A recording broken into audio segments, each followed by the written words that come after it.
Friends, today's Nrisamay program from Los Angeles brought to you commercial free by listeners like you.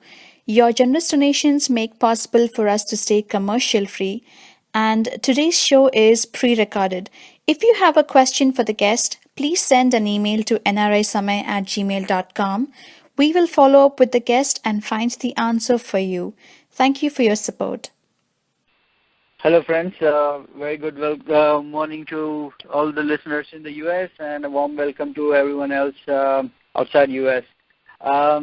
Today we have Srivyal from Sphoorti Foundation, Sphoorti organization. He's actually the founder of this organization. But before we jump into the conversation, I'm going to just give a quick anecdote. This happened with me many years ago when I saw a small kid on the streets in Hyderabad while I was going to the college, and he was selling kites. It was during the Sankranti period, and I happened to reach out to my wallet and gave him $10, and then I went away. And then I saw him, day after day, every day, and that just didn't bother me much. I guess I never paid much attention. But this happens not just to me, but so many people with, watching kids selling stuff on the streets, and, that's their livelihood. That's in fact, their childhood.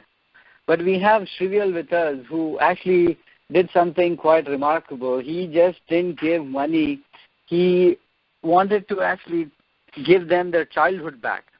And that, to me, is a very big statement in itself, because there are very few individuals, few organizations that are involved to that extent, where it's not just giving money or giving education, it's actually giving childhood, and that's the most important thing. So we'll talk more about this, about the journey, about what Srivyal's future plans are, and how he wants to bring his children into this world of, where there are complicated things happening, where there's exciting stuff, there's all sorts of things going on. So Srivyal, welcome to Nrisamay. Good morning, Suresh. Thank you for taking time and being a part of the show. My pleasure. So Srivyal, as I was telling about the little anecdote that I myself had seen. Now, did this happen overnight, or was this some sort of an incident that triggered this, or was it something that you've always wanted to do? Why would you not simply, help kids by sponsoring their education or giving money? Why did you want to go to the extent where you had to, build an organization and sacrifice your own career for that? Couple of things here. When you come across such an incident that you described just now, the impact stays for a limited period of time. Right. And you may not be able to generate any passion or commitment towards the cause. Okay. So it was not a reaction to a certain incident. It was just that I was exposed to a couple of events, exposed to the environment around that helped me decide what I am doing right now. So what were they? Like, if you can please elaborate what triggered? Because I'm just trying to understand what makes me just walk away from that incident, and what makes you go to the extent that you did. The place I live in, it's on the outskirts of Hyderabad, and I've been seeing a lot of children going to different schools.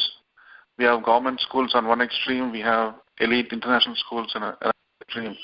Right. So the disparity in terms of opportunity for children starts right in the childhood. So as these children grow into adults, the disparity only increases. I hope you're right. Right. So I had this idea of starting a school for children that would balance quality and cost. Make quality education accessible to more children who would not otherwise afford it. That was the original idea. I see. To start a school. But somehow things work to plan, but I wanted to stay in this field, do something, start somewhere. So that's how Spoorthi Children's Home came up. Mm-hmm. So though we were not able to have a school of our own, we wanted these children to go to schools that already existed, schools that are decent enough to let them in. Right. Schools whose fees we could afford as an organization. I see. Now, so we started with 3 kids.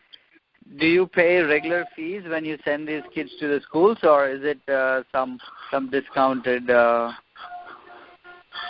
Yeah, we have negotiated a discount. Not because we are a charitable organization, but because we have numbers. We have 160 children with us. Yeah. So you were saying earlier you started out with 3 kids, right? Right. So now how many kids do you have in total? The count as on today is 163. 163. And what age groups? Just for us to have an idea, what age groups of kids do you have? The youngest child is 4.5. The eldest is 15. In fact, 7 of our children finished their 10th standard board exams yesterday. Oh wow! Congratulations. Thanks. So how did that go? I mean, it was the first batch coming out of school. A lot of nervousness, a lot of excitement. The kids are finally relieved. So now they're looking forward to admissions in colleges. I see. Now, it's interesting that it's one thing to sort of take care of, small kids or school-going kids, but once they reach 10th standard and they have to go into college, it becomes a whole different ball game, right? True. So how do you manage this transition, or what is your plan and how you want to go ahead with these 7 kids who have passed out their 10th? So the idea is to give them opportunities that we have had as children. So they will go to junior college if they want to. They will get into vocational course if they want to. As of now, the idea is to get them prepared for this polytechnic exam. I see. Because it's just an extension of what they studied in 10th standard. Right. So once they're done with it, they will decide for themselves which stream they would want to enter into. We are just giving them information, getting them exposed to various options available. I see. Now, do they continue to stay at Scy Foundation while they are going to the college, or what's the? It depends, but wherever they are, whether they are with us or outside, they will be under our care. They will be our children. Nice. So, but also another thing, when you said that you have your youngest is 4.5 years and all the way up to 15 years. Now, are these kids like they lost both the parents? They lost one parent. What's the kind of background do these kids have? Yeah, about 35% of our children have lost both their parents. Uh-huh. Half of our children are single-parent children, meaning that one of the parents is not alive or the whereabouts are not certain. I see. And there is a small minority of children whose parents are alive, but one of the parents is suffering from some serious illness. In some cases, they are HIV/AIDS infected. Oh, wow. Some suffering from some terminal illness, like a serious heart ailment, or somebody close to death. I see. Now, is this? I understand that for kids having no parents, probably you would you reach out to their relatives or to their caretakers and convince them that Spoorthi is a better option for them? Like, how do you go about? Because these are, I think, some very difficult conversations, right? True. Initially, when we started out, not many people understood our intentions. Not many people believed in us. So we had to actually search for children whose parents were not alive. We talked to a couple of people to find such children for us. But later on, as we started taking more children, and we were featured in a couple of newspapers and channels, TV channels. So a lot of people in Hyderabad, they now know that we work for a certain cause and we support a certain category of children. So we keep getting a lot of requests. It's just that at times we have to refuse because we are not able to support so many. I see. Now, talking to single parents or parents, both the parents, but one of them is, as you said, is either seriously ill. Would those parents actually come to Spoorthi Foundation, interact with their kids on a regular basis, or how do you maintain that relationship that, yes, these kids are there, but the parents are also important, right? So how do you maintain that balance? See, these children are here because their family structure is not complete, but at the same time, they have one parent surviving. Right. And it's only fair on our part to keep them connected to their community and surviving parents. Because once they leave this organization after a period of time, they have to remain connected to their native communities, extended families, surviving parents. If that doesn't happen, when they grow up, they will feel like an orphan, like a real orphan, totally alone in this world. Right.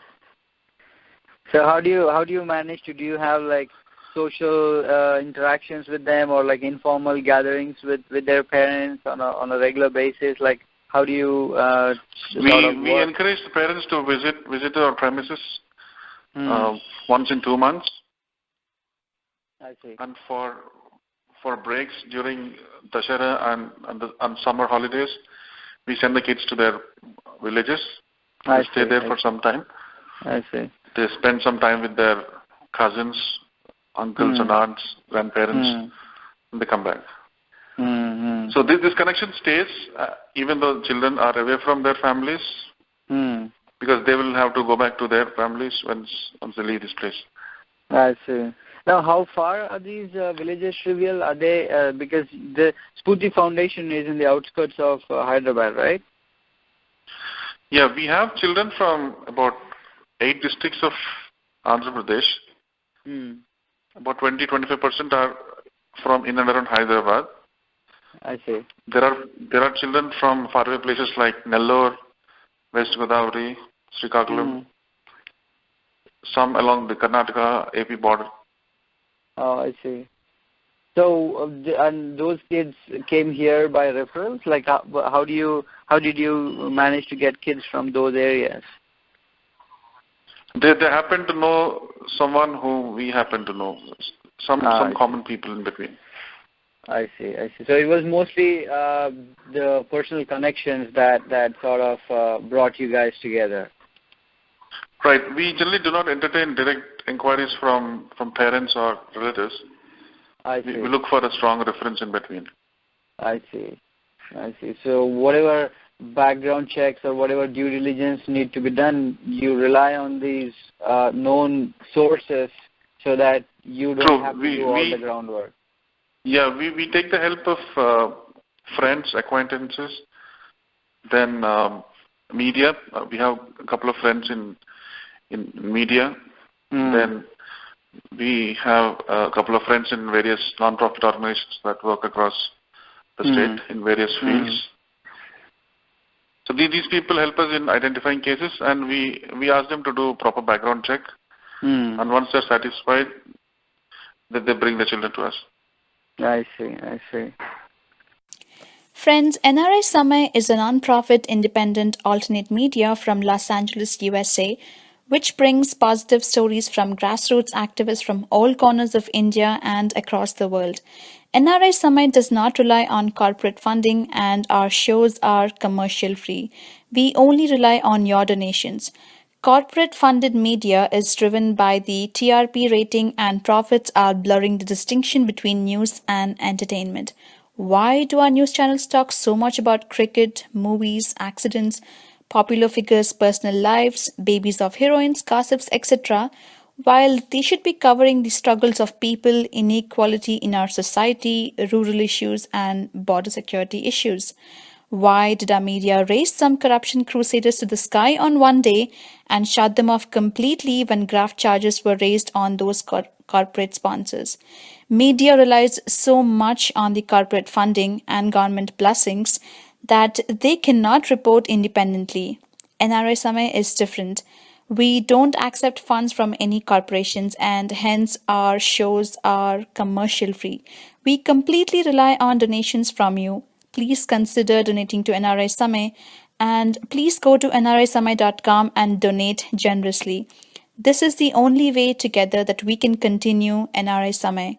All donations are kept transparent on nrisamay.com.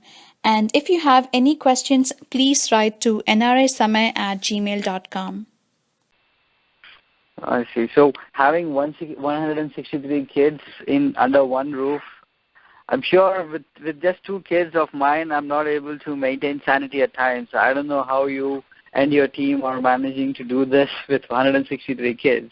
So I think, do you have like a big team of volunteers, a team of caretakers who are constantly with the kids at the Spoorthi Foundation? Fortunately, we have an extremely dedicated team of staff members, 10 people, who have the patience and courage to spend their life in the middle of so many kids without complaining. And by and large, kids understand that they have come here for a purpose and it's better that they stick to their purpose. And ultimately, they are here for studying. And education is the only thing that we can probably give them. We cannot substitute for parents. Right. And fortunately, again, for these children, no child elsewhere would find 100 kids, 100 friends around. Oh, yeah. Right. So it's a happy one big family, is it? True, kind of. Nice. So now, are these volunteer staff? I'm sure there must be some paid staff as well, right? In your team, these 10 people are paid staff. They're regular staff members. I see. All the regular activities are taken care of by paid employees. I see. Paid staff members. And apart from these activities, we have weekend activities, like a couple of people coming here and teaching yoga, then Carnatic vocal, Western instrumental. Then a couple of years back, we had a tennis program where children learn basics of tennis. I see. Then this month, on April 1st, we started Kung Fu classes for boys and girls. And we have library, a couple of people who come on Sundays to read out books for children. Some people who teach basics of computers. So that's actually my next sort of focus that I wanted to talk about. Like, how do you make the community part of this whole exercise? Because you as an individual and your dedicated team of volunteers, yes, that is good, but that's not enough for an organization like Spoorthi to grow organically unless there is intervention from the community and participation from the community. So how do you make these things happen? See, the number of volunteers is so big that they themselves are a community on their own. We have a lot of people from different companies, different areas in Hyderabad visiting the organization, helping financially and otherwise. And to some extent, there is help from local neighborhoods. We have good support from the local police for any possible problem. Then we have support from local doctors, local municipal corporation. So when I started this organization, honestly, I did not think that I would be able to go beyond 30-40 kids. Right. Because I assume that not many people would be interested. But the support that has been flowing from different quarters was much beyond my expectation. And I see it every day. Right. So I think running an organization, the way you're doing, if I may say so, it's almost like running a company, right? It's if I can say, you are the CEO of the company and you have to run the company in the most efficient and effective manner. Is that a fair parallel that I'm trying to draw here? I mean, what you said is true of any setting, be it corporate, non-corporate, be it a hospital, be it an orphanage, be it a business. The core principles of management should stay, and we have to apply them all the time. Because we have stakeholders, we have beneficiaries, we have benefactors, and we have to be answerable to each of them. Right. Now, and it's important that it's sorry. No, go ahead. Very important to take. It's very important to take a long-term view. We need to exist in the long run because we are taking care of children. Right. So it's not just like a business that goes down and only the promoters suffer. So many people suffer. Right. So, we have a question online. Are there any kids who attend daytime only and go back to their families in the night? No, we don't. Okay. In fact, apart from these children that stay with us, we sponsor education of another 40 children. These children, they stay in different parts of Hyderabad. So their situation has been brought to our attention. For various reasons, the parents are not able to send them to decent schools. So what we do is we identify such cases and we make direct payments to the schools that they attend. And keep track of their performance. I see. So this is outside of what you are doing at the with the kids at the Sphoorti Foundation. Right. Friends, Nrisamay is a non-profit independent alternate media from Los Angeles, USA, which brings positive stories from grassroots activists from all corners of India and across the world. If you have any interesting episode you would like Nrisamay to cover, we will be happy to do so. Nrisamay would also like to encourage amateur journalists who have a flair for highlighting current events. You can be part of our citizen journalist team. You could cover an important event, interview victims of an atrocity, or document an inspirational story. The idea is to have a mix of experience throughout all parts of the world, preferably supported by an audio or a video clip of your story to be aired, which will be the curtain raiser. You can also submit your opinion articles on important topics to Nrisamay. We will be happy to put it on nrisamay.com in the opinion section. All your work will be credited only to you. And if you're interested, please send an email to nrisamay@gmail.com. Now, you also mentioned about the Carnatic vocal and tennis programs and the Kung Fu classes. Do you have how do kids react to this? Because sometimes some kids, are more interested in some of these things. Some kids don't pay attention, but the ones who do pay interest and do, are more tuning into this. How do you manage to keep them interested in this? Do you plan to continue their training in those things? Yeah, as long as we have people to deliver to share such skills with children. We want kids to learn as many things as possible. First thing is they should get exposed to various things, and out of such things they settle with one particular activity.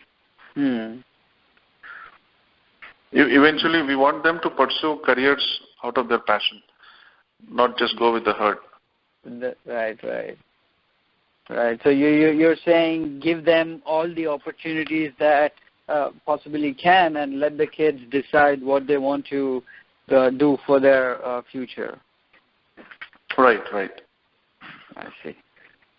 Now, were there any like, let's say you had a vision or something as a CEO of the organization, and you the plans didn't go accordingly, and you had like any challenges up front or any hardships that you had to really overcome in the process of getting Spoorthi from 3 kids to now 163 kids?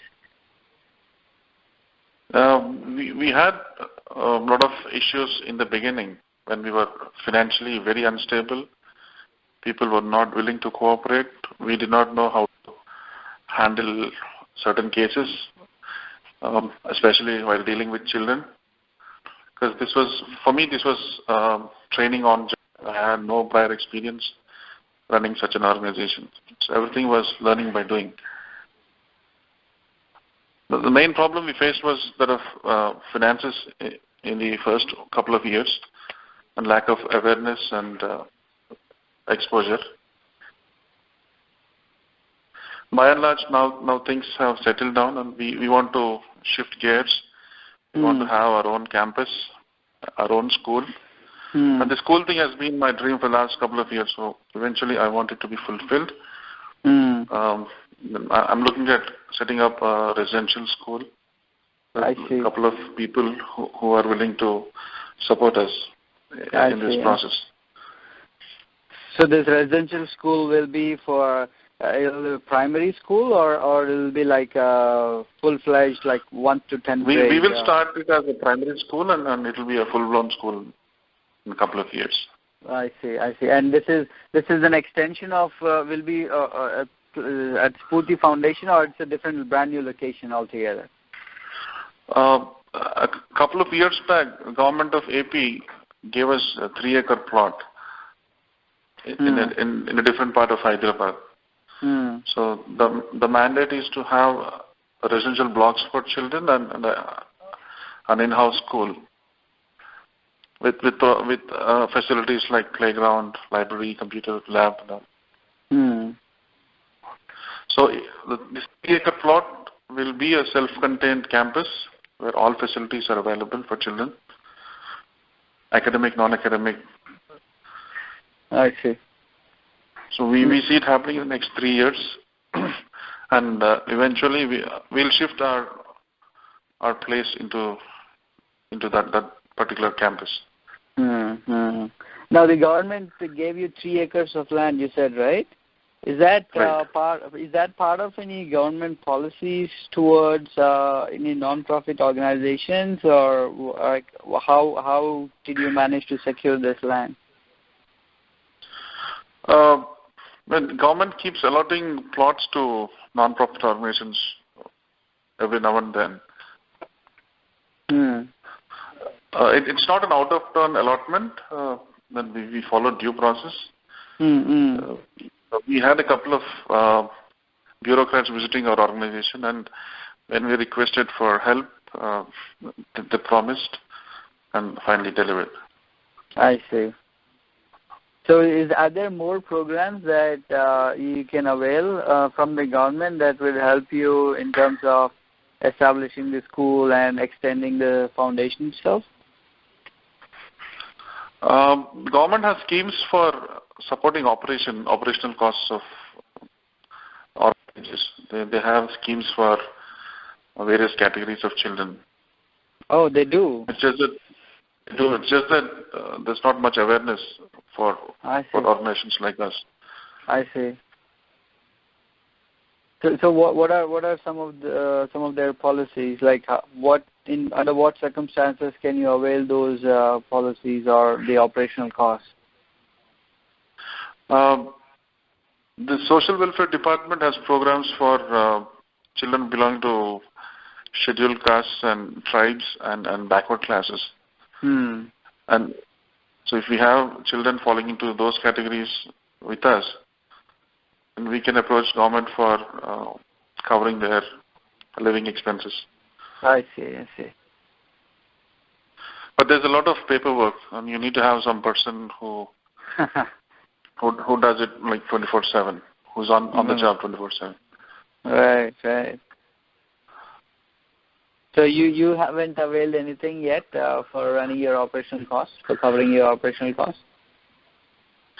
We find it easy dealing with individuals who give an instant reply. Right. We have had lengthy discussions with various officials in various departments.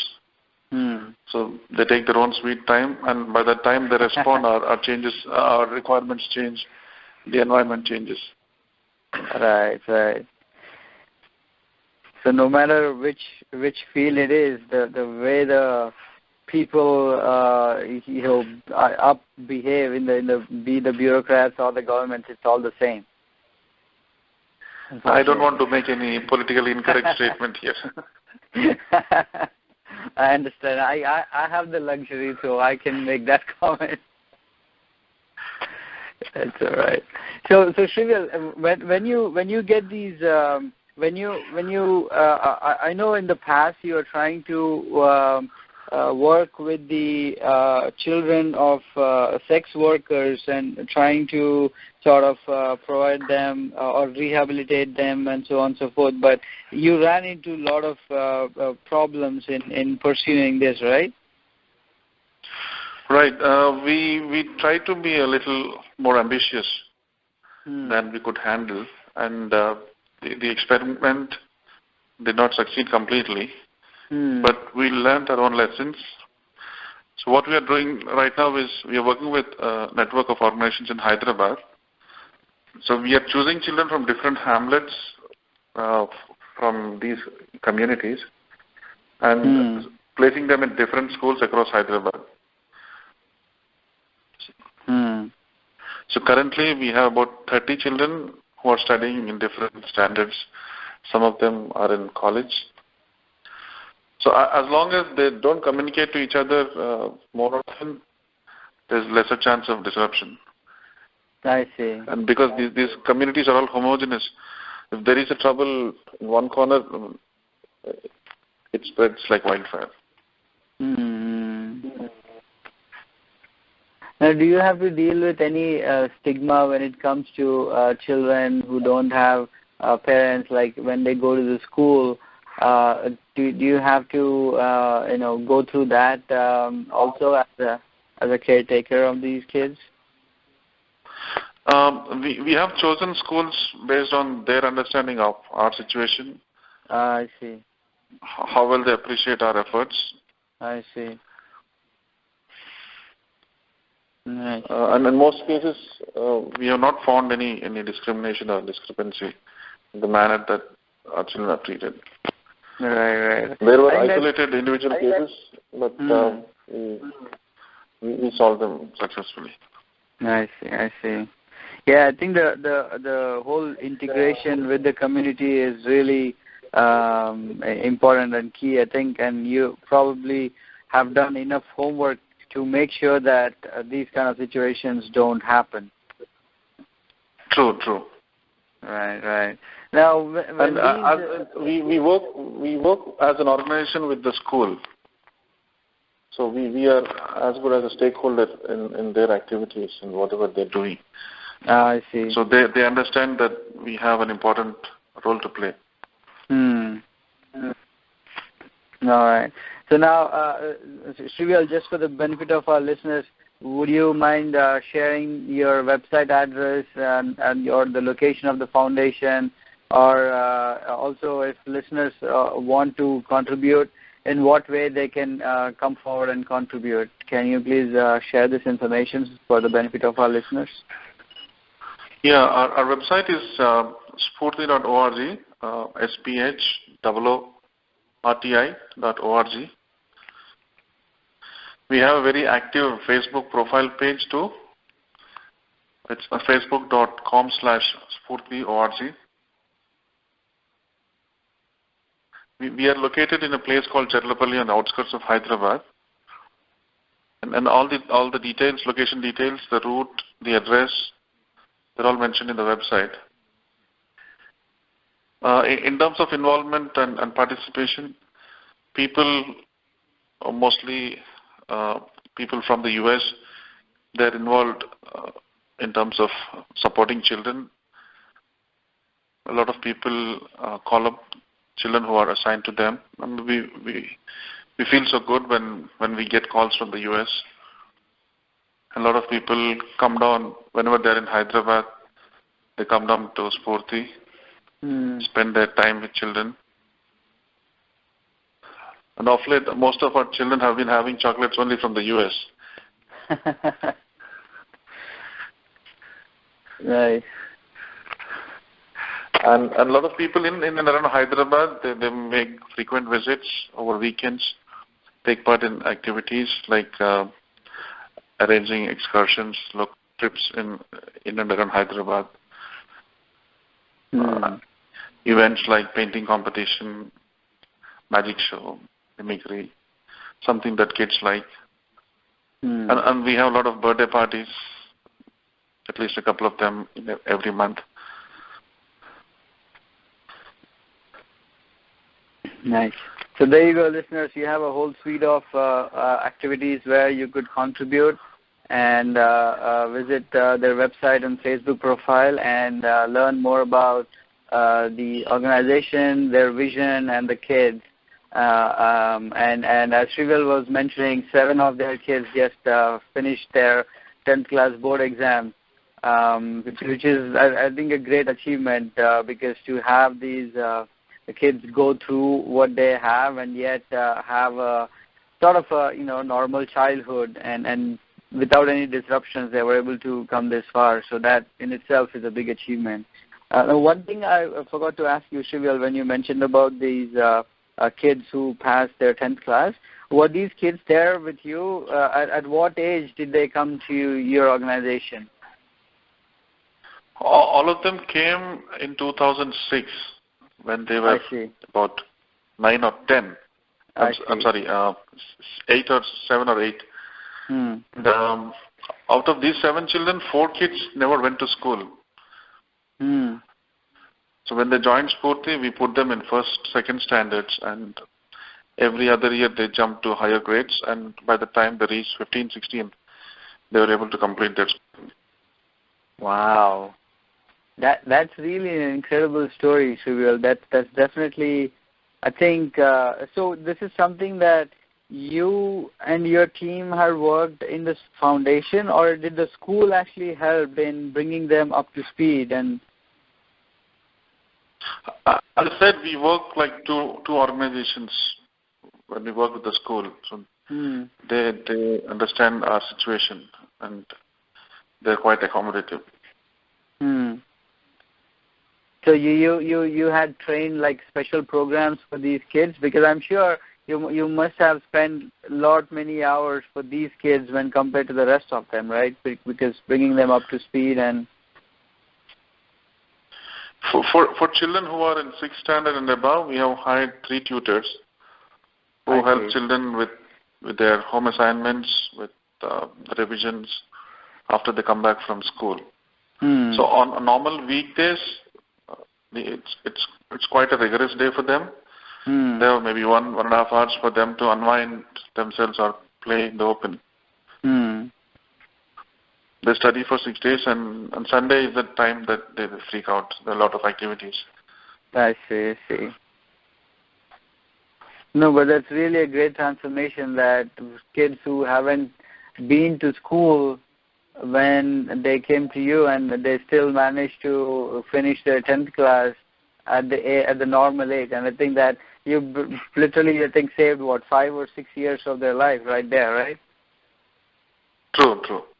Yeah. So I think that's a very good way, I think, if I may say so, in terms of, highlighting the incredible work Srivyal, Spoorthi Foundation is doing, and the whole team behind it is putting into this organization. And it's not just about money or, as Srivyal was mentioning earlier, this is a whole community exercise with volunteers coming in, with the school taking active interest, the police playing their role. So it's a whole community-based, interactive interaction, which is helping Spoorthi Foundation to grow to where it is today. And Srivyal, I wish you the very best of everything for you, your kids, your team, and continue doing the great work you're doing. And I hope more people join in your effort, and you'll have your dream come true. The school that you have been dreaming about will be a reality pretty soon. Thanks so much. Thank you so much. Thank you, Srivyal, for being on the show. Thank you, Suresh. Thank you. So there you go, friends. This was Srivyal from Spoorthi Foundation. Their website address is spoorthi.org, and they're also on Facebook, and they are located at Cherlapalli. And if you do visit Hyderabad, do go to Hyderabad, please visit Spoorthi and see for yourself the incredible work these guys are doing. So thank you, folks, for tuning in. This is your host, Suresh, signing off. See you next week, same time. Thank you. Bye. Friends, if you liked today's show, please go to youtube.com/NRA Samay and click on the subscribe button. You will get notified every time we publish a new show. And you can also like us on our social media sites like Facebook, Twitter, and Google.